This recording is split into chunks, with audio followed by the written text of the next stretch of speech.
मेरे सभी प्रिय विद्यार्थियों को नमस्कार, राम राम, सत श्री अकाल, आदाब। कैसे हैं आप सभी? आशा करता हूं आप सभी स्वस्थ होंगे, मस्त होंगे और लगातार अपनी प्रिपरेशन को जारी रख रहे होंगे। जैसा कि आपको पता है मेरे प्रिय विद्यार्थियों, अभी हाल फिलहाल में काफी एसएससी के एग्जाम चल रहे हैं। एसएससी ने सीपीओ का एग्जाम लिया, एसएससी सीएचएसएल ले रहा है। तो बहुत सारे बच्चे इन सभी पेपरों के चलते हुए व्यस्त होंगे, कुछ तो पेपर देने में और कुछ पेपर से पूर्व रिवाइज करने में व्यस्त हो, ऐसा माना जा सकता। लेकिन साथियों, इसी के चलते हुए अगर अपने रेलवे को मद्देनजर रखें तो आने वाले समय में या कुछ ही महीनों के बाद में रेलवे भी आपका एग्जाम कंडक्ट करवाएगा और बहुत जल्द ही रेलवे के एग्जाम का कैलेंडर भी आपके सामने आ जाएगा। ठीक है, आरआरबी के द्वारा जारी कर दिया जाए। अब इसी को देखते हुए मेरे बच्चों अपने पढ़ रहे थे मॉक टेस्ट। मॉक टेस्ट मैंने आपको निरंतर लगवाए रेलवे को आधार मानकर कि आने वाली परीक्षा में कैसे रेलवे के क्वेश्चन आएंगे और कैसा कैसा पैटर्न्स आपको देखने को मिलेगा मैथमेटिक्स में, गणित में। चलिए, तो इसी आधार को लेकर चलते हुए मॉक टेस्ट नंबर आज का अपना है 19। अब ये निरंतर आपका मॉक टेस्ट जो आपको लाइव पढ़ने को मिलता है, ये 6 बजे शाम को मिलेगा। कुछ 2 दिन डिले रहा मेरे बच्चों, उसके लिए मैं क्षमा प्रार्थी हूं आप सभी से। कोई तकनीकी समस्या के चलते हुए, बारिश का कुछ आपको पता मौसम चल रहा है, तो कहीं ना कहीं नेट के अंदर प्रॉब्लम या है ना दूर संचार के अंदर प्रॉब्लम, ऐसी काफी सारी प्रॉब्लम्स आ रही थी। कभी ना कभी लाइट को लेकर प्रॉब्लम्स भी आ रही थी। तो चलिए, आशा करता हूं आप इस बात को अच्छे से समझ पा रहे होंगे और कोऑपरेट करते हुए इस टेस्ट को ईमानदारी से देंगे। चलिए शुरू करते हैं बिना देरी के हुए आज का ये मॉक टेस्ट। जितने भी साथी जुड़ चुके हैं सभी साथियों को मेरी तरफ से राम राम, नमस्कार और शुभ संध्या। चलिए, 19 नंबर टेस्ट का पहला प्रश्न आपकी स्क्रीन पर कुछ इस प्रकार से दिया गया है। सबसे पहले प्रश्न को ध्यान से पढ़िएगा और कमेंट बॉक्स में लगातार आंसर आप रिप्लाई कीजिए। दूसरी बात, आज के मॉक टेस्ट में पहले स्लॉट के अंदर मैंने कुछ एडवांस मैथ्स के क्वेश्चन डाले हैं। इसका कारण ये है क्योंकि अभी आप जैसे ही एग्जाम एनालिसिस करो, एसएससी ने बहुत ही अच्छा बदलाव कर दिया। एडवांस मैथ्स को लेकर काफी अच्छे से प्रश्न पूछ रहा है, बहुत अच्छे से वेटेज आपके एसएससी के सीपीओ में, एसएससी के सीएचएसएल में दे रहा है। तो यहां से एक अंदाजा लगाया जा सकता है कि मेरे बच्चों रेलवे के अंदर भी एडवांस मैथ्स के क्वेश्चन आपको काफी अच्छे से देखने को मिलेंगे। तो चलिए पहला प्रश्न पढ़िए अच्छे से। यदि किसी कोण का मतलब बेटा शंकु के आधार के क्षेत्रफल को 100% इंक्रीज कर दिया जाए या बढ़ा दिया जाए तो अपने से पूछा है मेरे बच्चों इसका आयतन कितना बढ़ जाएगा। भाई मेरे आधार का क्षेत्रफल बढ़ाने की बात कर रहा है और आयतन कितना बढ़ जाएगा ये आपसे पूछ रहा है। सबसे पहली बात, एक कोण जो होता है यानी एक शंकु जो होता है वो बेलन का 1/3 पार्ट होता है। आप कह सकते हो बेलन का तीसरा हिस्सा। बेलन में से अगर मैं 1/3 पार्ट यानी कि तीसरा भाग निकाल दूं तो मेरे पास जो ठोस आकृति बनेगी वो शंकु बनेगी। अब शंकु की यहां से लेकर यहां तक की जो लेंथ होती है इसको आप हाइट कहते हो, एच यानी ऊंचाई कहते हो। और यहां वाली जो आपको तिरछी इसकी लेंथ दिख रही है इसको आप तिर्यक ऊंचाई या स्लांट हाइट बोलते हो। स्लांट हाइट, तिर्यक ऊंचाई। यहां से जो नीचे वाला भाग है इसी को आप एरिया या बेस ऑफ एरिया या आप इसको बोलते हो आधार का क्षेत्रफल या आप इसको आधार कहते हो। और एक कोण का जो आधार है वो हमेशा ही वर्ताकार होता है यानी एक सर्कुलर शेप में होता है। इसीलिए यहां से यहां तक की जो दूरी होगी वो उसकी क्या होगी, त्रिज्या होगी यानी रेडियस होगी। अब कुल जमा बात ये है मेरे बच्चों, इसने कहा है आधार का एरिया बढ़ाने को। आधार का एरिया होता है पाई आर स्क्वायर, क्योंकि नीचे वाला आधार आपका सर्कल है। इसको इसने कहा है 100% बढ़ा दिया, इंक्रीज कर दिया। हाइट बढ़ाने की बात नहीं कही, इसलिए आप हाइट को 0% ले सकते हो, क्योंकि जब हाइट बढ़ाई ही नहीं जा रही तो जाहिर सी बात है हाइट की वैल्यू 0 रही होगी। मेरे भाई हाइट की वैल्यू 0 रही होगी एकदम,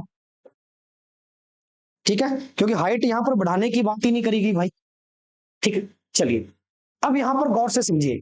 जब आपको दो मान ये दे रखे हैं और वॉल्यूम होता कितना है कोण का, 1/3 होता है किसका, pi r square h. Pi r square h का मतलब होता है बेलन, और इसमें पाई आर स्क्वायर इसका आधार है, तो आधार इंटू हाइट आप ऐसा कह सकते हो 1/3 गुना आधार का एरिया, आधार का क्षेत्रफल इंटू ऊंचाई आपका शंकु का आयतन होता है, ऐसा भी आप कह सकते हो।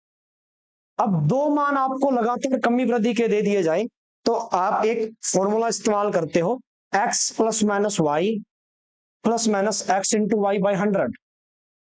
सक्सेसिव केस लगा सकते हो, आप ऐसा कह सकते हो एक्स का मतलब 100% बढ़ रहा है तो भाई 100 की वैल्यू रख दी, 0% ऊंचाई बढ़ रही है तो 0 रख दिया, एक्स इंटू वाई यानी 100 इंटू 0 तो भाई मेरे 0 ही आ जाएगा बाई 100।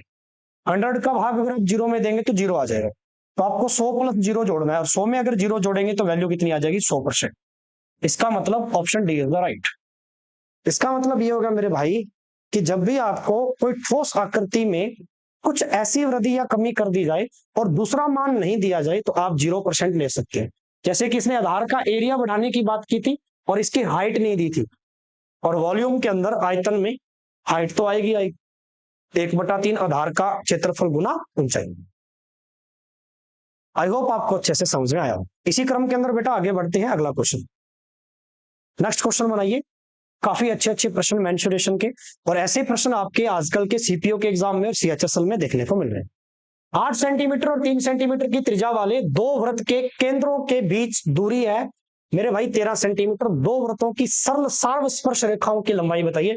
सरल सार्वस्पर्श रेखाओं का मतलब ये ज्योमेट्री का क्वेश्चन है भाई। टेंजेंट पूछिए आपको, दो सर्कल है और दो सर्कल के बीच की दूरी दे रखी है और ऊपर दो सर्कल को स्पर्श करती हुई दो रेखाएं हैं, यानी कि टेंजेंट है, और उन टेंजेंट की अपने से लंबाई पूछिए, स्पर्श रेखा की लंबाई पूछिए। तो चलिए कोशिश करिए, आपके पास मात्र 30 से 35 सेकंड है हर क्वेश्चन को करने के लिए, तो कोशिश करिए 30 से 35 सेकंड के अंदर ही प्रश्न का जवाब दिया।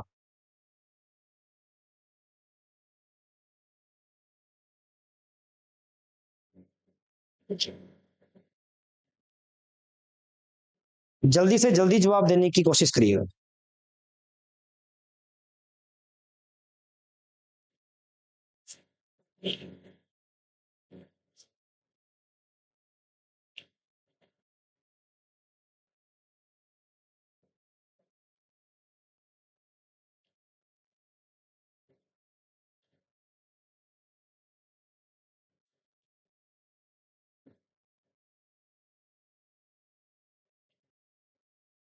काफी इंपॉर्टेंट क्वेश्चन है, बनाइए।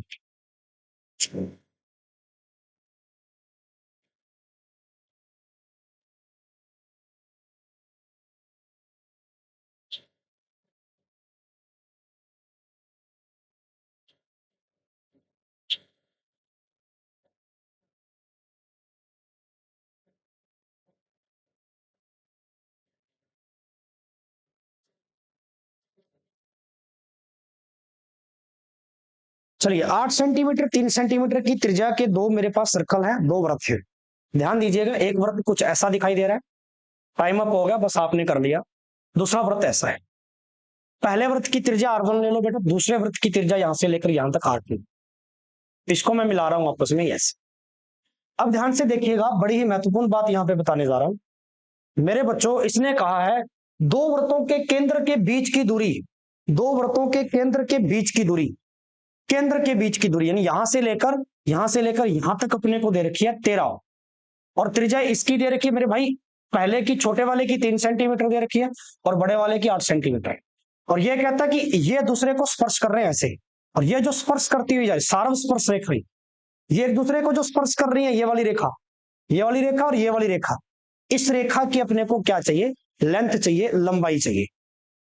तो एक फॉर्मूला बेटा, सारा स्पर्श या टेंजेंट जो आपकी बन रही है इसमें, इनकी जो लेंथ होती है, ध्यान रखना दोनों केंद्रों के बीच की दूरी, जिसको आप सी भी बोल सकते हो, सेंटर है, दोनों केंद्रों के बीच की दूरी होती है C1 C2, ऐसा लिख सकते हो। इसका स्क्वायर कर सकते हो और घटा दोगे आप क्या, दोनों त्रिज्या, दोनों त्रिज्या मतलब R1 माइनस R2 की स्क्वायर, ये याद रखना, मोस्ट इंपोर्टेंट बात।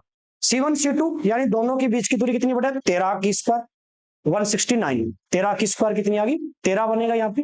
दोनों के बीच की दूरी दे रखी है देखो 13 सेंटीमीटर, 13 की स्क्वायर। R1 माइनस R2 मेरे भाई, R1 माइनस R2 लेना अपने को। 8 में से अगर मैं 3 कम कर दूं मेरे भाई, 8 में से 3 कम कर दूं 5, और 5 की स्क्वायर कितनी थी 25, और ऊपर है यहाँ पे अंडर रूट।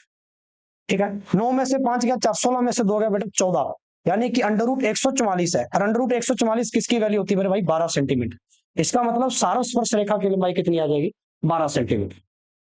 ठीक है, यानी टेंजेंट जो अपने से पूछा था वो कितनी लेंथ का होगा, 12 सेंटीमीटर का, यानी ये रेखा यहां से लेकर यहां तक कितनी बनेगी भाई, 12 सेंटीमीटर। ठीक है, तो ये ज्योमेट्री का बड़ा ही शानदार क्वेश्चन है, स्पर्श रेखा से क्वेश्चन आता ही आता है, ठीक है ना, इसलिए थोड़ा सा इसको ध्यान में रखना। दो क्वेश्चन बनते हैं मोस्टली, ये आज भी पूछा जा रहा है। एक अभी सीपीओ के एग्जाम में ही पूछा था, एक सर्कल के अंदर जीवा काटी गई है, उस जीवा की लेंथ पूछी गई थी, ठीक है ना। क्वेश्चन पूरा अच्छे से ध्यान में नहीं आ रहा, कुछ ऐसा क्वेश्चन दिया गया था।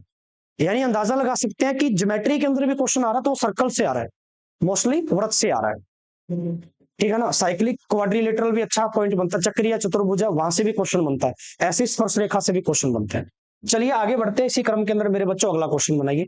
ठीक है, ट्रिग्नोमेट्री काफी अच्छे से आ रही है भाई, और शानदार तरीके से ट्रिग्नोमेट्री के क्वेश्चन पूछे जा रहे हैं। और ये कितना अच्छा और कितना प्यारा क्वेश्चन है मेरे बच्चे। साइन थीटा की वैल्यू दे रखी है 0.7, ठीक है ना, और आपसे पूछा गया कोस थीटा की वैल्यू निकालिए। कोस थीटा की वैल्यू निकालिए जब थीटा है वो 0 से और 90 के बीच में हो, जल्दी से निकालिए बेटा, शानदार क्वेश्चन है। ऐसा मान देखो दे देता कभी कभार, sine theta is equal to 0.7 है, तो कोस थीटा की वैल्यू निकालिए। Sine theta is equal to 0.7 है, तो मेरे भाई कोस थीटा कितना बनेगा?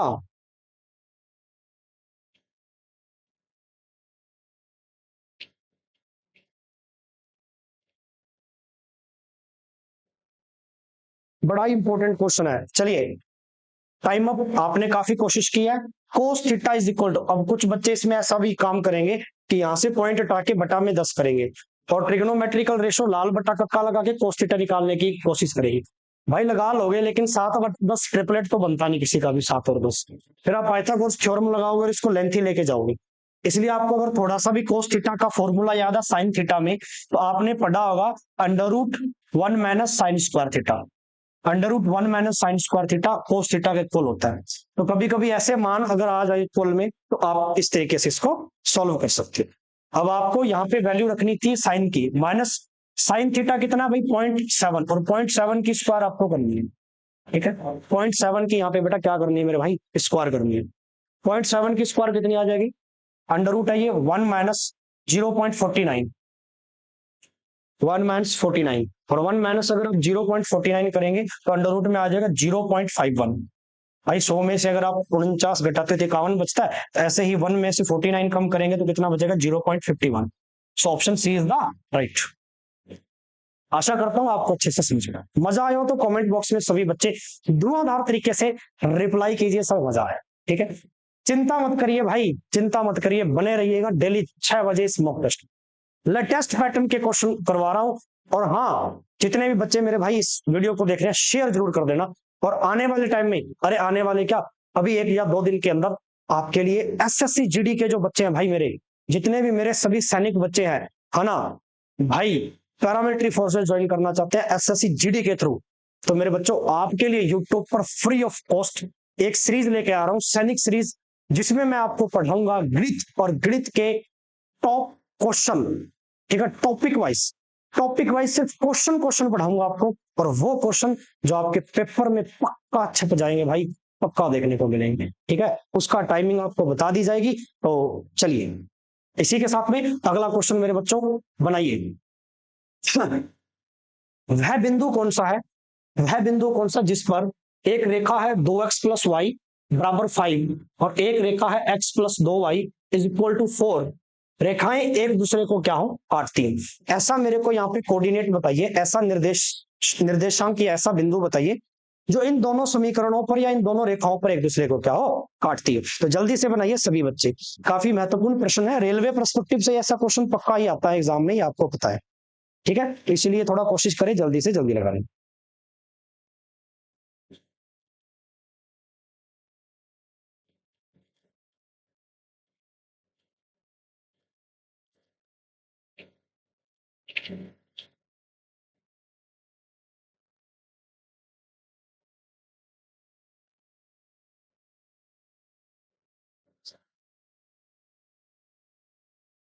भाई शानदार क्वेश्चन है, एक्स और वाई का मान निकालना है, आप ऐसा कह सकते हो, ठीक है।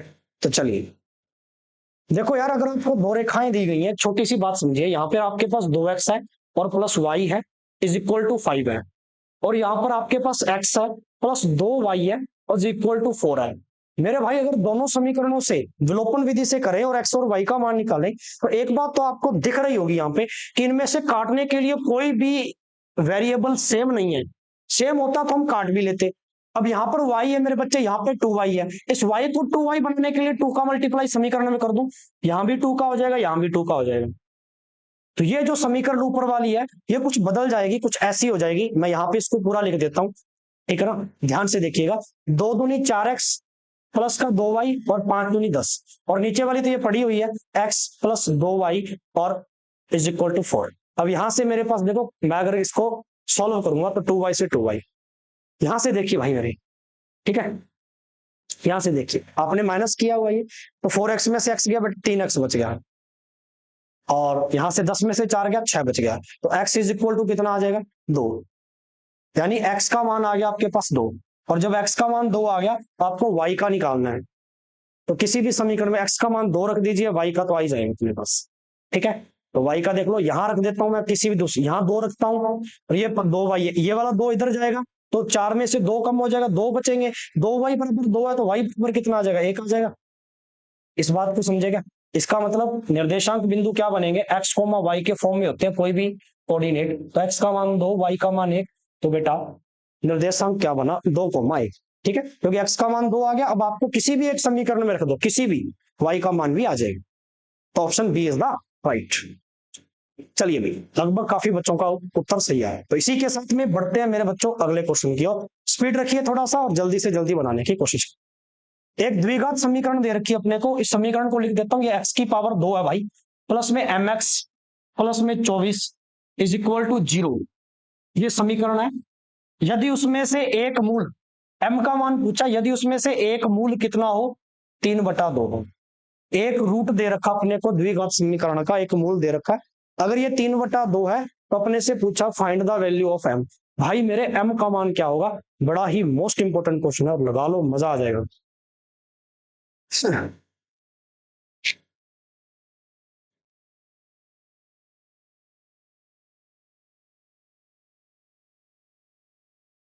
कोशिश करिए थोड़ा सा इस प्रश्न को स्पीड में बनाने की, क्योंकि अगर आपकी स्पीड अच्छी है क्वेश्चन को करने में, ठीक है, तो आप टाइम को बहुत अच्छे से बचा सकते हो। और मेजरली जो रोल है वहां पे एग्जाम्स में, तो मेरे भाई वो टाइम का ही है। वो किसका है, टाइम का ही। इसीलिए कहता हूं कि थोड़ा टाइम को बचा के चलिए, ताकि कोई भी कंफ्यूजन ना हो।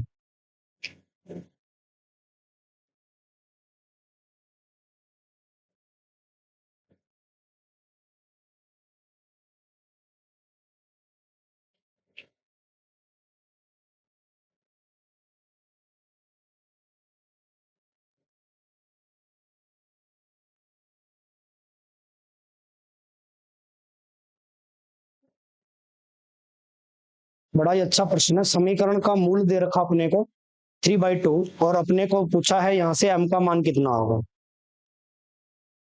यहाँ से पूछा है मेरे भाई m का मान कितना होगा।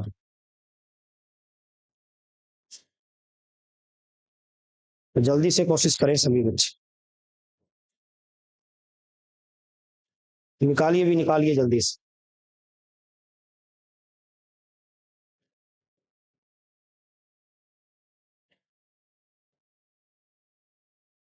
देखिए भाई मेरे एक मूल दे रखा, मूल का मतलब x का मान कह सकते हो। फिर किसी भी समीकरण में अगर दो मूल है अल्फा बीटा एक्स वाई, तो उसमें से एक x तो दे ही रखा 3/2, तो वैल्यू रख दो ना, 3/2 x की जगह रखेंगे 3 की स्क्वायर 2 की स्क्वायर, x की स्क्वायर है ना भाई मेरे, x की स्क्वायर है ये, 3 की स्क्वायर 9 आ जाएगा, 2 की स्क्वायर 4 आ जाएगा, प्लस में m x भी कितना मेरे पास 3/2 ही है, और प्लस में क्या पड़ा भाई 24, और बराबर क्या है 0। अब इस वैल्यू को सॉल्व कर रहे हैं, ठीक है ना। इस वैल्यू को क्या करना है, सॉल्व करना है। अब सॉल्व करने के लिए एक छोटी सी चीज देखिए यहाँ पे, काफी अच्छी और इंपॉर्टेंट चीज है भाई। ये तो 3m/2 बन गया, तो आप लिख सकते हो 3m/2, ठीक है, ज्यादा टाइम नहीं इसमें लगाना। इस वाले प्लस वाले 24 को इधर लेके जाऊंगा, और ये वाले प्लस वाले, क्योंकि ये बिना वेरिएबल की संख्या है, तो बराबर में भेजेंगे तो ये सारी चीज माइनस में आ जाएगी। भाई ये भी उधर जाके माइनस में, प्लस वाली चीज भी माइनस कॉमन ले लिया, तो 24 + 9/4 आ गया। ऐसा कह सकता हूं मैं, अरे भाई ऐसा कह सकते हैं बिल्कुल। ये चल ही रहा है 3m/2, ये माइनस का भी इसको सॉल्व करना है। 24 चौका है, 4 चौका 16, 6, 8 और 9 96, और 9 कितना होगा भाई मेरे 105/4। और वैल्यू यहाँ पे सॉल्व करनी थी मेरे को, ठीक है, वैल्यू यहाँ पे सॉल्व करनी है। तो देख लो 3/2 भाई मेरे यहां से चला गया, यानी 2 कट गया। 3 से काटेंगे तो ये बन जाएगा आपका 3 3 9, 5 3 15 35। एम का मान कितना आ गया, माइनस का 35/2। और यही आपका आंसर है, आपसे एम का मान पूछा है, माइनस का 35/2। Option D is the right. मजा आया हो सर, अच्छा लगा, क्वेश्चन बड़ा ही लाजवाब था। तो भाई मेरे थम्स अप लिख के भेजिए कमेंट बॉक्स में, सर मजा आया। ऐसे लिखो बेटा, मजा आया। ठीक है, ठीक है, बिल्कुल आएगा। आया ना। तो यहां से पूछा गया था एम का मान। तो याद रखना, कभी भी आपको एक मूल दे दिया जाए समीकरण का, तो एक मूल का मतलब है या तो उसमें अल्फा का मान है या उसमें से एक्स का मान है। ठीक है, आई होप आपको अच्छे से समझ में आया। तो कमेंट बॉक्स में मेरे भाई आग लगा दो, मजा आ गया कि सर बड़ा ही इंपॉर्टेंट क्वेश्चन था। इसी के साथ में आगे बढ़ते हैं अगले क्वेश्चन की ओर। यार आपकी स्क्रीन पे भाई रेलगाड़ी संबंधी प्रश्न है और काफी इंपॉर्टेंट है। ठीक है, इसके ऑप्शन थोड़े स्पष्ट कर देता हूं मैं आपके लिए। भाई पहला ऑप्शन है 2:5, दूसरा है 3:2, तीसरा है भाई, यार ये देखो, तीसरा ऑप्शन है 1:2 और चौथा ऑप्शन है मेरे बच्चे 3:4। ठीक है, तो चलिए जल्दी से बनाइए इस क्वेश्चन को, पढ़िए अच्छे से बनाइए। एक रेलगाड़ी हावड़ा से पटना की ओर प्रस्थान करती है, उसी समय पर दूसरी रेलगाड़ी पटना से हावड़ा की ओर। मतलब एक रेलगाड़ी अगर इस डायरेक्शन में जा रही है, तो मेरे बच्चे दूसरी रेलगाड़ी अपोजिट डायरेक्शन में जा रही है। एक दूसरे को मिलने के पश्चात 8 घंटे एवं 18 घंटे में अपने गंतव्य स्थान पर पहुंचती है। रेलगाड़ियों की चाल का अनुपात बताइए। ठीक है? समय दे रखा है, बड़ा ही इंपॉर्टेंट क्वेश्चन है। ठीक है, समय दे रखा है, चाल पूछिए। तो भैया शानदार क्वेश्चन है, मजा आ जाएगा। समय पूछा है, चाल दे रखी है, चाल।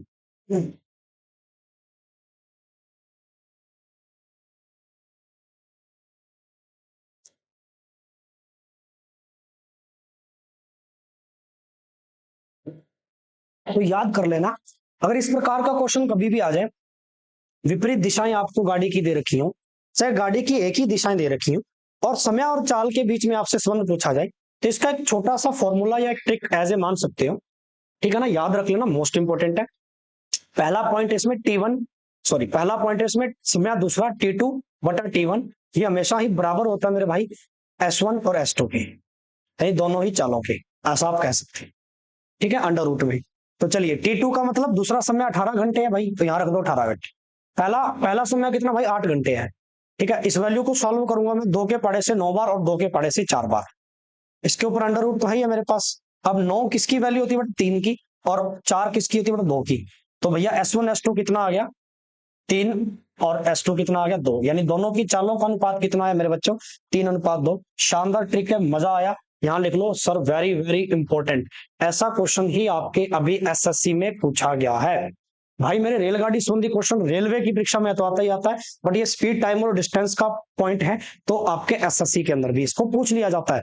ठीक है, तो याद कर लेना, मोस्ट इंपोर्टेंट है, टाइम देके स्पीड पूछे, स्पीड देके टाइम का रेशो पूछे, तो इस वाले फॉर्मूले से अपने इसको सॉल्व कर सकते हैं। ठीक है जी, चलिए आगे बढ़ते हैं। इसी के साथ में अगला क्वेश्चन आपकी स्क्रीन पे, बेटा जल्दी से जल्दी बनाइए। ये रहा, एक रेलगाड़ी 36 किलोमीटर प्रति घंटे की चाल से चलकर एक खड़े हुए व्यक्ति को पार करने में 10 सेकंड का समय लेती है, तदनुसार वह 55 मीटर लंबाई के प्लेटफॉर्म को पार करने में कितना टी फॉर टाइम लेगी भाई, जल्दी से बताइए। T for Tata, T for time. भाई मेरे जल्दी से आंसर दीजिए इसका, कमेंट बॉक्स में लगातार जवाब आना चाहिए, और कमेंट बॉक्स लगातार आपका बिजी रहना चाहिए भाई आंसर देने के रूप में। ठीक है, तो चलिए, हाँ भैया बनाइए, आपके पास समय है मात्र 30 से 35 सेकंड, हर एक क्वेश्चन को इतना समय दीजिए, इससे ज्यादा समय न दे।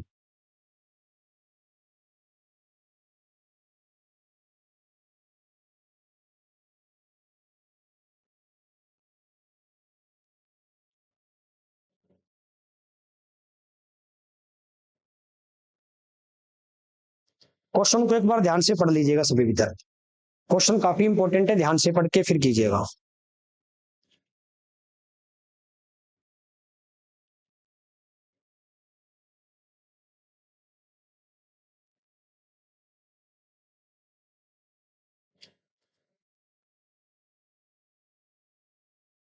भाई ट्रेन की चाल किलोमीटर प्रति घंटा में दे रखी है, टाइम दे रखा सेकंड में, प्लेटफॉर्म को पार करने में कितने मिनट लगते हैं, 55 सेकंड, प्लेटफॉर्म की लंबाई 55। मीटर मीटर 55 मीटर, समय भी सेकंड में। तो सबसे पहले तो भाई चाल अगर किलोमीटर प्रति घंटा में है तो इसका मतलब इसको मीटर प्रति सेकंड में बदलना होगा। बदलने के लिए 5/18 का गुना करेंगे तो 18 दूनी 36, 5 दूनी 10 मीटर प्रति सेकंड आ गया। स्पीड कितनी आ गई गाड़ी की? 10 मीटर प्रति सेकंड। इस बात को समझे या नहीं समझे? चलिए अब आगे बढ़ते हैं। ट्रेन की लंबाई निकालनी भाई, ठीक है। खड़े हुए व्यक्ति को पार करने में 10 सेकंड लेती है और 55 मीटर लंबे प्लेटफॉर्म को पार करती है, ठीक है। 55 मीटर लंबे प्लेटफॉर्म को पार करती है।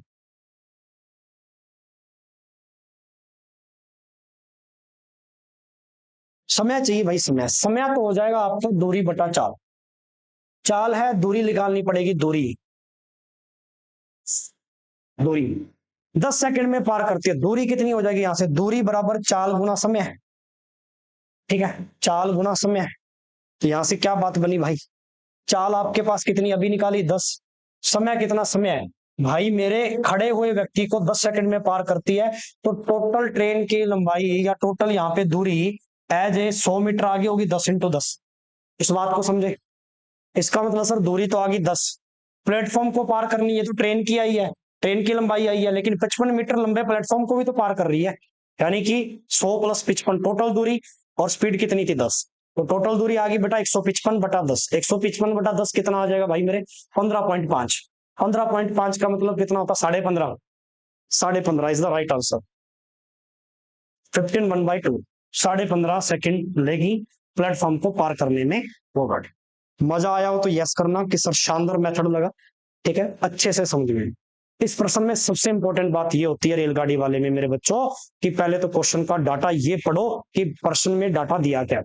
दूसरी बात ये पढ़ो कि प्रश्न में पूछा क्या है। तीसरी चीज ये पढ़ो कि भाई मेरे इकाई बराबर है या नहीं है। अगर यूनिट बराबर नहीं है, जैसे किलोमीटर प्रति घंटा थी और आपको सारा ही मामला यहाँ पे सेकंड में और मीटर में दिया गया था, ऑप्शन भी सेकंड में, इसका मतलब सर इसको मीटर प्रति सेकंड में चेंज करना जरूरी था। इसलिए पहला कार्य ये करें यूनिट चेंज करने का, इकाई बराबर, ठीक है। तो चलिए अच्छे से देख लिए भाई, आगे बढ़ते हैं। अगला क्वेश्चन, किसी टैंक के 1/4 भरे होने पर, बड़ा ही प्यारा प्रश्न है और काफी इंपॉर्टेंट है। ऐसा क्वेश्चन एमटीएस पूछता है काफी बार, रेलवे में भी आते हैं, ग्रुप डी वगैरह में। किसी टैंक के 1/4 भरे होने पर उसमें से 135 लीटर पानी आता है। यदि उसमें 180 लीटर पानी हो तो टैंक कितना भाग पानी से भरा हो? टैंक का कितना भाग भाई मेरे पानी से भरा होगा? Most important question. टैंक का कितना भाग पानी से भरा होगा?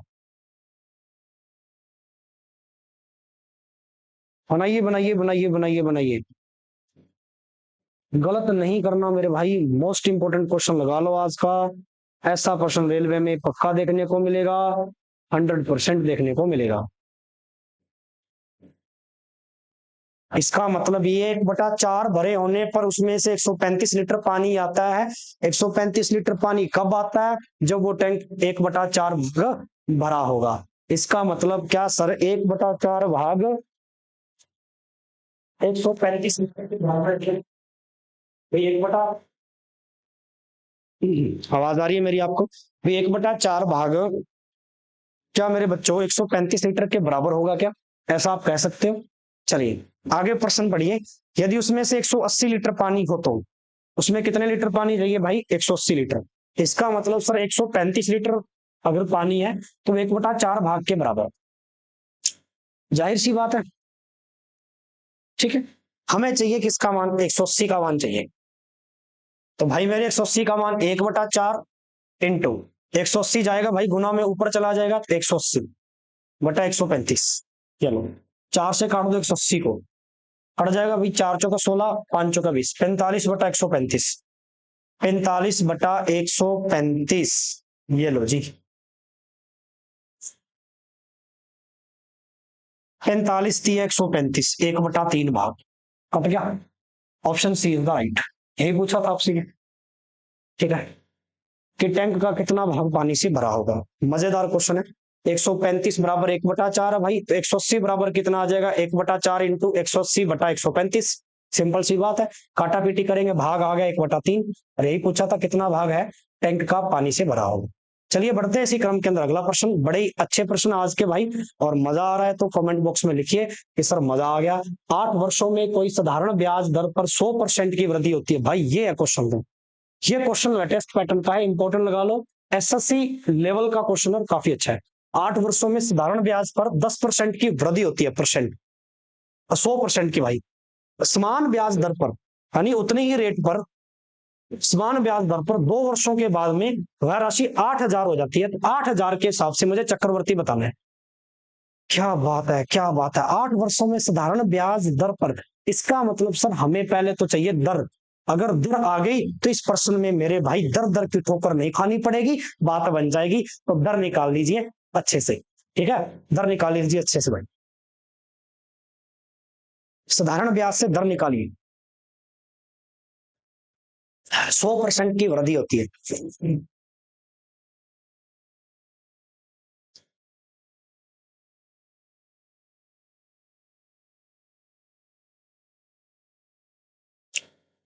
100%, किसी राशि में 100% की वृद्धि है।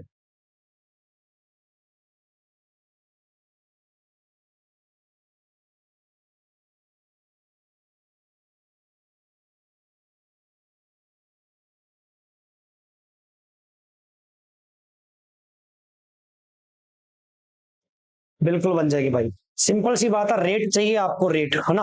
तो 100% की वृद्धि होती है, मैंने आपको पढ़ाया था 100।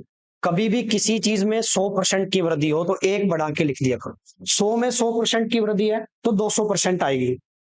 200 में 100% की वृद्धि है तो भाई हमेशा 300% आएगा। इस बात को समझते हो, एक बढ़ा के लिख दो हमेशा, ठीक है। तो 100% की वृद्धि हुई, इसका मतलब सर 200 वैल्यू आ गई। 100 रुपया है, इसका 100% आई 100 पर 100 की वृद्धि, या इसका 100% एक आया, एक पर 100 की, एक पर एक की वृद्धि 2 आ गया, क्योंकि जीरो से जीरो कट गई। 1 रुपया था, 2 रुपए बन गए मिश्रधन में, तो इसका मतलब सर 1 रुपये का क्या जुड़ा, साधारण ब्याज जुड़ा। तो रेट निकालनी है मेरे बच्चे, रेट बराबर साधारण ब्याज कितना, 1 है, इंटू 100 है, प्रिंसिपल मूलधन 1 रुपया था, और इंटू वर्ष कितने 8, 100/8 कितना आ जाएगा 12.5। तो रेट तो आ गई 12.5। अब 12.5 की रेट पर मेरे बच्चे, इसने प्रश्न पूछा है आपसे, बड़ा इंपॉर्टेंट क्वेश्चन है ये। 12.5 की रेट पर समान ब्याज दर पर, यानी रेट 12.5 रखनी है, 2 साल के बाद में 8,000 का चक्रवर्ती चाहिए। 8,000 का चक्रवर्ती यानी 8,000 आपका मूलधन है, और 2 साल का ट्री मेथड लगा दो भाई। 12.5 का मतलब होता है 1/8। पहले साल इसका 1/8 निकालेंगे, कितना आ जाएगा, 1,000 आ जाएगा। ऐसे दूसरे साल भाई मेरे 1/8 निकालेंगे, कितना आ जाएगा, 1,000 आ जाएगा। अब ब्याज पर ब्याज लगता है चक्रवर्ती, तो मेरे भाई जितना पहले साल पर ब्याज आया साधारण, उस पर फिर से 1/8 की रेट से लगेगा, ये 12.5% की दर से दूसरे साल के लिए। तो 1,000 का 1/8 निकाल देंगे भाई। 1,000 का 1/8 कितना आ जाएगा भाई, 125। क्योंकि 125 को क्या मैंने आपको कैलकुलेशन टिप्स सिखाई थी, 125 को क्या मैं 1,000/8 लिख सकता हूँ क्या। तो वही तो बात है। तो वापिस मेरे भाई 1,008 को, या 1,000/8 को 125 लिख सकता हूँ क्या। ठीक है, चलिए काटेंगे तब भी वैल्यू हो जाएगी। आपको यहाँ पे चक्रवर्ती ब्याज चाहिए था, 1,000 ये रहा, 1,000 ये रहा, 125 ये रहा। 1,000 और 1,000 मेरे भाई कितना हो गया, 2,000, और 125 ये हो गया, टोटल कितना हो गया भाई, 2,125। ठीक है, सो चक्रवर्ती ब्याज कितना आ जाएगा, 2,125 इज द राइट आंसर। कितना आपने अच्छे तरीके से क्वेश्चन को हैंडल किया, कहां से क्वेश्चन शुरू किया और कहां पे एंड किया, ये सबसे इंपॉर्टेंट बात है। ठीक है, क्वेश्चन का मैकेनिज्म समझो भाई मेरे, मेथड समझो, लैंग्वेज समझो क्वेश्चन की। उसने पूछा क्या है, क्या दे रखा है, दिमाग पे जोर डालो। उसने कहा था 100% की वृद्धि हो जाए साधारण ब्याज दर पर। तो मेरे भाई 100% की वृद्धि, यानी पैसा 100 रुपए था, उस पर 100 की वृद्धि 200 रुपए हो गया। इसका मतलब 100 से 200, तो ब्याज कितना लगा, काटेंगे, 1 से 2 हो गया, तो 1 का ब्याज लगा, तभी 1 रुपए से 2 रुपए जेब में बने। आया ना। तो 1 रुपए प्रिंसिपल था, 1 रुपए ब्याज हो गया, यहां से रेट आ गई 12.5। उसी ब्याज दर पर मेरे को भाई मेरे 2 साल का चक्रवर्ती चाहिए था, 8,000 की प्रिंसिपल पर। ठीक है, आई होप आपको समझ में आया होगा अच्छे से। इसी बात पर लाइक ठोक दो मेरे भाई, मजा आया, अच्छे लेवल का क्वेश्चन था। तो अगला क्वेश्चन आपकी स्क्रीन पर बटा, भाई मेरे अभी आज ही एसएससी सीएचएसएल की जो 1 जुलाई की शिफ्ट थी, उसमें डिस्काउंट का क्वेश्चन पूछा गया था। उसने 3 डिस्काउंट के नंबर दे दिए, यानी 3 लगातार बटा देके आगे सेलिंग प्राइस दे रखा था, और मेरे हिसाब से उसने मार्क प्राइस पूछा था। इसका मतलब सर डिस्काउंट से बहुत अच्छा क्वेश्चन बन रहा है। सबसे पहले तो 3 बटे दे रखे हैं यहाँ पर भी, तो आपको पहले तो डिस्काउंट निकालना आना चाहिए। 3 आपको डिस्काउंट दे रखे लगातार, और आपसे पूछ रहा है इक्वलेंट डिस्काउंट चाहिए, सिंगल डिस्काउंट चाहिए, समतुल्य बटा चाहिए। ठीक है ना। तो बनाइए, पहले समतुल्य बटा निकालना सीखिए। 20%, 10% में 5% का इक्वल डिस्काउंट बताइए, बड़ा ही अच्छा प्रश्न।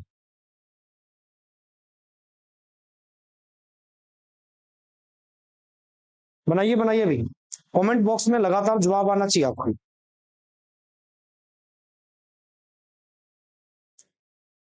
चलिए भाई, अच्छा अब विदाउट फॉर्मूला करना है भाई, डायरेक्ट देखो, लगातार कमी हो लगातार वृद्धि हो तो आप बाइफ्रैक्शन खेलें, सक्सेसिव केस लगाएं। ठीक है, कैसे? अब देखो मेरे बच्चों, 20% का बटा, इसका मतलब सर 20% की वैल्यू 1/5, 5 पर 1 की छूट कितने में बेची वस्तु? 4 में। इसी प्रकार कहता लगातार बटा चलो, 10% का मतलब 1/10, 10 पर 1 की छूट मेरे भाई कितने में बेची? 9 में। ठीक है, इसी क्रम के अंदर उसने क्या कहा आगे? उसने कहा सर 5%, 5% कितना होता है मेरे बच्चे? 1/20। अरे 20 पर 1 की छूट मेरे बच्चों कितना आ गया? 19। ठीक है ना, 5% 1/20, 20 पर 1 की छूट 19। अब क्रॉस में कोई चीज कट तो काट सकते हो, 4 के पाड़े से 5 बार कट गया सीधा सीधा, और तो कुछ कट ही नहीं रहा। ठीक है ना, चलिए, 25 25 दाइड 250, 19 नीमा भाई मेरे 171, 171, 250 वाली चीज 171 में दे दी, छूट कितनी कही भाई? ठीक है ना, 9 बच गया यहाँ पे, सीधा सीधा। यहाँ पे 4 बच गया, 14 में से 7 गया, 7। तो 79 की छूट आई, और 79 की छूट किस पर आई है? ये 250 पर आई है। चलो, और इंटू 100 चाहिए मेरे को, परसेंटेज चाहिए। काट दो, देख लो भाई, 0 से 0 कट रहा है, 5 के पाड़े से 5 बार, 5 के पाड़े से 2 बार है। 79 का डबल, अरे भाई 80 का डबल 160 होता है, उसमें से क्या कम कर देना? 2 कम कर देना। ठीक है ना, तो 168 आ जाएगा, सॉरी 158 आ जाएगा। और 158 का भाग, यानी 5 का भाग 158, 5 दिए 15। ठीक है, 5 एकम 5, 31.60 आएगा क्या? और एक ही ऑप्शन में 31.60%। इक्वलेंट डिस्काउंट कितना है? 31.60%। तो सबसे आसान और सबसे लाजवाब मेथड होता है, कभी भी आपको इक्वलेंट डिस्काउंट निकालना हो और बहुत सारे परसेंटेज मान देकर आपसे बटा दे रखे हो, बटा का मतलब होता है छूट यानी कि डिस्काउंट, तो आप बाइफेक्शन खेलें, किसी भी एक्स वाई के फॉर्मूले में पढ़ने की आवश्यकता नहीं है मेरे भाई, शानदार तरीके से। हाँ बस कैलकुलेशन आपकी बहुत अच्छे से होनी चाहिए, कैलकुलेट आपको करनी आनी चाहिए चीजें, तो क्वेश्चन कभी भी गलत नहीं होगा। यहाँ तक कि सभी बच्चों का कमेंट बॉक्स में आंसर आ रहा है, तो एकदम सही आ रहा है, लाजवाब आ रहा है। तो चलिए इसी के साथ में बढ़ते हैं अगले क्वेश्चन की ओर। ठीक है, चलो। एक फुटकर विक्रेता, भाई मेरे फुटकर विक्रेता ने 800 रुपए का सामान एक थोक विक्रेता से 3/10, ये है जी क्वेश्चन, कोमा n/30 इन शर्तों पर खरीदा, यदि भुगतान दूसरे दिन कर दिया गया हो तो देय राशि निर्धारित कीजिए। इस क्वेश्चन को इंपोर्टेंट लगाइए और सभी बच्चे इस क्वेश्चन का स्क्रीनशॉट लीजिए, क्योंकि ये क्वेश्चन आपको पेपर में देखने को मिलेगा। डिस्काउंट में जब ऐसा क्वेश्चन बन जाए भाई, जिसका डाटा ही समझ में ना आए कि भाई इसने क्या तो दे रखा है और क्या पूछा है ना? है ना लाजवाब बात?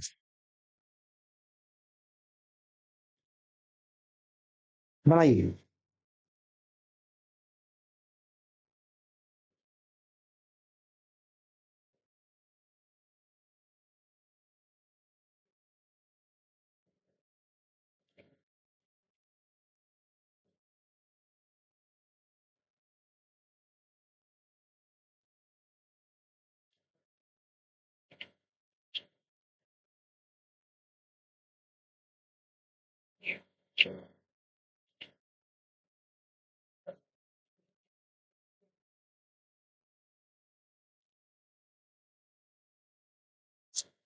शर्तें क्या दे रखी है भाई? उसने थोक विक्रेता से 3/10 व n/10 शर्त पर खरीदा, यानी ये कॉस्ट प्राइस है। ठीक है,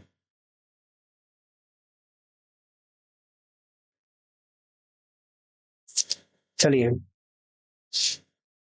इसका मतलब सर ये हुआ, अगर कंपैरिजन करें तो 3/10, n/30 ये खरीद का मूल्य। यहां से जाएं तो जब भी देख लो 3 गुना हो रहा है, और यहाँ पे आए तो तब भी देखो 3 गुना हो रहा है। इसका मतलब सर इस पर 3 की छूट दी होगी, देखो 3/10 यानी 30% था ये। 30% की फ्रैक्शन कितनी होती है मेरे भाई? 3/10 होती है, यानी 10 पर 3 की छूट। इसका मतलब सर 3 की छूट है, ये डिस्काउंट है, तो आप कह सकते हो कि डिस्काउंट का परसेंटेज कितना आपको 3 दे रखा है।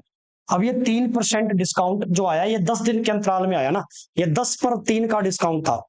10 के बराबर 30 है और n के बराबर 3 है, तो इसका मतलब 10 दिनों के अंतराल में 3 का डिस्काउंट हुआ, समझ रहे हो? 10 दिनों के अंतराल में 3 का डिस्काउंट हुआ, और 800 रुपए का सामान था। और 3 का डिस्काउंट दे दिया, तो जाहिर सी बात है अगर मैं 800 रुपए पर 3% का डिस्काउंट दे दूं, यानी 800 का 3% निकाल दूं, 800 का 3% कितना आएगा भाई, 8 या 24, यानी 800 पर मुझे 24 का डिस्काउंट देना है और वस्तु आगे बेचनी है। तो 800 पर 24 का डिस्काउंट भाई मेरे 176 आ जाएगा क्या, सॉरी, हाँ 500, सॉरी, ये बन जाएगा 6 भाई मेरे, ये बन गया 79, और 9 में से 2 7, और ये बन गया 7 776 बन जाएगा। ठीक है, और यही इसने कहा था कि दूसरे दिन भुगतान कर दिया गया हो तो कितनी राशि निर्धारित की जाएगी, 776। क्वेश्चन कितना इंपॉर्टेंट था, और आपने इसका स्क्रीनशॉट ले लिया है। मेथड कैसे था इसका भी स्क्रीनशॉट ले लीजिए, सारी कहानी इस पर थी। इसको कंपेयर करना था, हम जब भी फ्रैक्शन पर खेलते थे तो 30% का मतलब ही तो 3/10 हुआ करता था, और 10 रुपए वाली चीज पर 3 का डिस्काउंट, इसका मतलब 10 दिनों के अंतराल में 3 का डिस्काउंट। अब यहां से भी कंपेयर करें तो 10 से 30 3 गुना, और n से भी 3 की तरफ जाए तो मेरे भाई 3 गुना, इसका मतलब डिस्काउंट पक्का ही 3% रहा होगा। और वस्तु कितने रुपए की थी, 800 रुपए की थी, 800 का 3% 24 आया, यानी 800 पर 24 का डिस्काउंट देना है, और कितने में बेच दूंगा, 796 में। टेस्ट क्वेश्चन है, मजेदार क्वेश्चन है। चलिए लाइक ठोक दीजिए इसी बात पर कि शानदार क्वेश्चन बताया। ये प्रश्न पढ़िए भाई, ठीक है, एसएससी जीडी वगैरह की परीक्षा में ऐसे क्वेश्चन काफी बार पूछे गए हैं। एक व्यापारी 2 वस्तुओं में से प्रत्येक को 6000 रुपए में बेचता है, ठीक है, कोई मतलब नहीं है, परसेंट दे रखा है ऑप्शन में और डाटा परसेंट से खेलना है। भाई मेरे 6000 का कोई मतलब नहीं है, मूर्ख होगा जो 6000 को काउंट करके क्वेश्चन को समझते हैं। ठीक है, शानदार तरीका बताते हैं, ध्यान से सुनिएगा। पहली वस्तु को बेचने पर भाई मेरे 20% का लाभ देता है, पहली वस्तु पर 20% का प्रॉफिट, दूसरी वस्तु को बेचने पर 20 के, लगातार हो रही है भाई, सक्सेसिव केस बन रहा है, ध्यान से देखिए। लॉस, तो शुद्धता कितनी आएगी लाभ और हानि की, परसेंटेज में बतानी। सबसे पहले 20 का लाभ मेरे भाई, 100 वाली चीज पर 20 का लाभ, 120 हो गया सीधा सीधा। ठीक है, 20 की हानि, 100 वाली चीज पर 20 की हानि कितना होगा भाई मेरे 80, जीरो से जीरो कट गई परसेंट से, 12 8 कितना होता है 96। इसका मतलब 100 वाली चीज को 96 में बेचा तो डायरेक्ट कितने परसेंट की छूट आ रही है, देख लो 4% की। इसका मतलब 4% लॉस में जा रहे हो आप, 100 वाली चीज को 96 में बेच रहे हो तो 4% की हानि हो जाएगी क्या भाई, लगातार हो रहा है कंजिक्यूटिव, ठीक है ना, सक्सेसिव केस इसलिए मल्टीप्लाई किया बीच में। बात आगे समझ में, आगे बढ़े तो चलिए भाई मेरे आगे बढ़ते हैं इसी क्रम के अंदर। अगला क्वेश्चन आपकी स्क्रीन पर, किसी वस्तु को 72 रुपए में बेचने पर 10% की हानि होती है, 72 रुपए में बेचा 10 की हानि हुई, 5% का लाभ प्राप्त करना है, वस्तु का एसपी बताइए, विक्रय मूल्य बताइए। बड़ा ही अच्छा प्रश्न।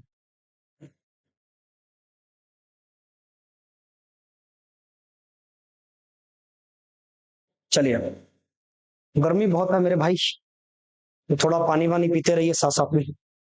चलिए,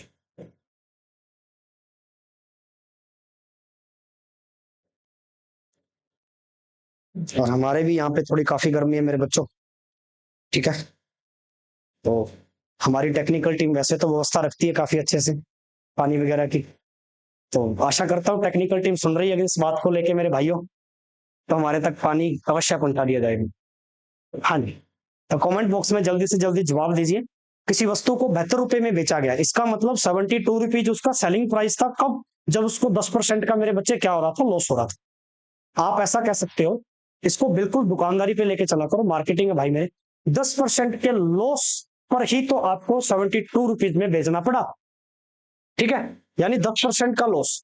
और 10% की वैल्यू कितनी होती है, 1/10। अगर 10 में खरीदी होगी और 1 में लॉस हुआ होगा तो वस्तु मेरे भाई 9 में बेची होगी, और आप कह रहे हो 72 में बेची है, तो क्या 9:72 के बराबर है, और 1 अनुपात कितने के बराबर होगा मेरे भाई, 8 के बराबर होगा क्या। चलिए मेरे बच्चे, अगर 1:8 के बराबर है तो यहां से कॉस्ट प्राइस निकाल लो, गुना 8 कर दो, 80 आ जाएगा। चलो, हमें खरीदा जाने वाला मूल्य निकालना जरूरी था यहां से। अब इसका मतलब एट द एंड 80 रुपए में आपने खरीदी होगी वस्तु, इसने कहा 5% का लाभ हो गया। अब 5% की फ्रैक्शन कितनी होती है भाई मेरे, 1/20 होती है क्या, यानी 20 वाली चीज, अब सीपी यहाँ पे 20 है, 5% के लाभ वाला सीपी कितना, 20 है, और 20 पर 1 का लाभ हो गया, अरे 20 पर 1 का लाभ यानी 21 में बेचेंगे, तो 20 का मान कितना, 80 के बराबर है, यहाँ सीपी 20 है, यहाँ सीपी 80 है, तो 20 का मान मेरे भाई 80 के बराबर है, तो 1 का मान 4 के बराबर हो जाएगा। और 1 का मान 4 के बराबर है, तो सेलिंग प्राइस चाहिए 21 का मान चाहिए। 21 चौका कितना आ जाएगा भाई मेरे, 84 आ जाएगा। मजा आया, लेटेस्ट क्वेश्चन है, शानदार क्वेश्चन है। 84 इज द राइट आंसर। इसका मतलब उसने 84 रुपए में वस्तु बेची होगी 5% का लाभ प्राप्त करके। इसी के साथ में आप सभी का ये क्वेश्चन सभी का सही है लगभग। अगला क्वेश्चन आपकी स्क्रीन पर, जल्दी से बनाइए, स्पीड बढ़ाइए, ठीक है। अभी सीएचएसएल का एग्जाम चल रहा है, जैसा कि आपको पता भाई, तो परीक्षा से रिलेटेड क्वेश्चन आ रहे हैं, एग्जाम पर रिलेटेड क्वेश्चन होते हैं ना, जो परसेंटेज में एक दो क्वेश्चन सीपीओ में भी आए ऐसे। परीक्षा, एक परीक्षार्थी जो परीक्षा में 20% अंक प्राप्त करता है 30 अंकों से फेल हो जाता है, परंतु दूसरा परीक्षार्थी जो 32% अंक प्राप्त करता है पास होने से 42 अंक अधिक ले जाता है। तो टोटल परीक्षा कितने नंबर की थी? बड़ा ही लेटेस्ट क्वेश्चन और शानदार क्वेश्चन। टोटल परीक्षा कितने नंबर की थी, बनाइए भाई। टोटल परीक्षा कितने नंबर की थी?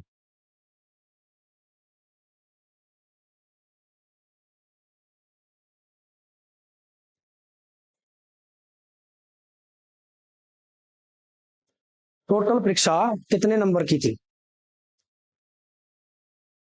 चलिए, उसने कहा, क्या कहा, एक परीक्षार्थी है भाई मेरे, एक परीक्षार्थी है जो 20% अंक प्राप्त करता है। इसने 20% अंक लिए और ये 30 अंकों से फेल हो गया। इसका मतलब मुझे पासिंग मार्क्स बनाने हैं, यानी 30 अंक और आ जाते, जोड़ा इसलिए 30 अंक और आ जाते, तो ये पूरा पूरा पास हो जाता क्या। चलिए आगे क्या कहा, दूसरा परीक्षार्थी है जिसने 32% अंक लिए। भाई मेरे 32% अंक लिए, लिए या नहीं लिए, और वह पास होने से 42 अंक अधिक ले जाता है। इसका मतलब पास से 42 अंक अधिक है। अगर 42 अंक कम भी ले जाए तब भी वो पूरा पूरा पास हो जाएगा क्या? बिल्कुल हो जाएगा। इसका मतलब सर 42 अगर कम ले जाए, मैंने माइनस कर दिए, तब भी पूरा पूरा पास हो जाएगा। मेरे को यूनिट बराबर करनी थी, पास और पास, पास और पास यूनिट बराबर करनी थी भाई मेरे, ठीक है। चलिए अब यहां पर समझिए इस बात को लेके।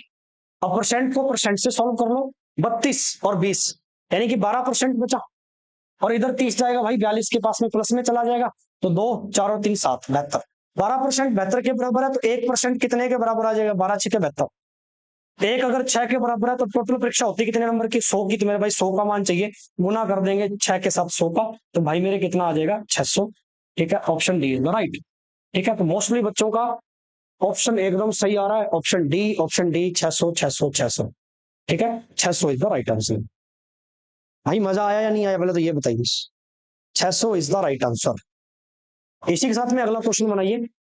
960 रुपए के लाभ को ए और बी में बांटा गया है। 960 रुपए के लाभ को ए और बी में बांटा गया है। ठीक है, ए को 1/3 मिलता है, 1/3 रेशो है, और बी को 1/5 रेशो को अनुपात में है। दोनों के लाभों का अंतर बताना है। दोनों के लाभों का अंतर बताना है। बड़ा ही अच्छा प्रश्न है, ध्यान से करिएगा। इसने क्या कहा, टोटल 960 रुपए थे आपके पास। अब इस 960 को बांटा गया है, ए के अंदर बांटा है 1/3 और बी के अंदर बांटा है 1/5। अगर मैं यहाँ से रेशो बनाऊंगा इसका क्रॉस मल्टीप्लाई में, तो ए का मान कितना आ जाएगा, यही आ जाएगा भाई। भाई क्रॉस मल्टीप्लाई बना लो यहाँ से, तो 5 एकम 5, ए का अनुपात, यानी ए अपने पास 5 आया और बी अपने पास कितना आया, 5, 3 एकम 3। लाभों का अंतर बताना है, अंतर। टोटल दे रखा है 5 और 3 8, 8 अनुपात अगर 960 के बराबर है, एक अनुपात कितने के बराबर आ जाएगा, 8 एकम 8, 8 दूनी 16, 120 के बराबर। अगर एक 120 के बराबर है तो अपने से अंतर पूछा गया, तो अनुपातों का अंतर ले लो, अंतर ले लो। 5 और 3 के बीच का अंतर 2 का है, यानी 2 का मान पूछा मेरे भाई, गुना कर देंगे 120 का 2 से, 240 रुपए इन दोनों के प्रॉफिट का डिफरेंस आ जाएगा, लाभों का अंतर आ जाएगा, और यही आपका option D is the right होगा। अच्छा क्वेश्चन था भाई, सभी के एकदम राइट है, एकदम सही है, मतलब आप सभी मंजिल के नजदीक है अगर आपके क्वेश्चन अच्छे से सही हो रहे। ऐसा ही पैटर्न आ रहा है पेपर में, ऐसा सीन, और ऐसा ही मेरे बच्चे देखने को मिलेगा, ठीक है ना। तो चलिए इसी क्रम के अंदर अगला क्वेश्चन बनाइए जल्दी से। ठीक है, और ये क्वेश्चन मैं आपको होमवर्क के लिए छोड़ता हूं, और सभी बच्चे कल की क्लास में, कल मैं आपको मॉक टेस्ट नंबर 20 करवाऊंगा मेरे बच्चे, और 20 नंबर मॉक टेस्ट में कमेंट बॉक्स में इस प्रश्न का जवाब आना चाहिए। जल्दी से स्क्रीनशॉट लो भाई, जल्दी से स्क्रीनशॉट लीजिए इस क्वेश्चन का। ठीक है, जल्दी से स्क्रीनशॉट लीजिए इस क्वेश्चन का भाई, ठीक है मेरे बच्चे। तो चलिए मिलते हैं भाई मेरे, डेली 6 बजे मॉक टेस्ट अब कंटिन्यू रहेगा। बारिश का थोड़ा समय है, मौसम शाम को काफी खराब हो जाता है डेली, इसलिए थोड़ा कभी कभी टेक्निकल इश्यूज आते हैं, तो कोऑपरेट कीजिएगा मेरे बच्चों, ठीक है ना। चलिए। इसी के साथ में तब तक के लिए शुक्रिया, अलविदा चाहिए आपसे। जय हिंद, जय भारत।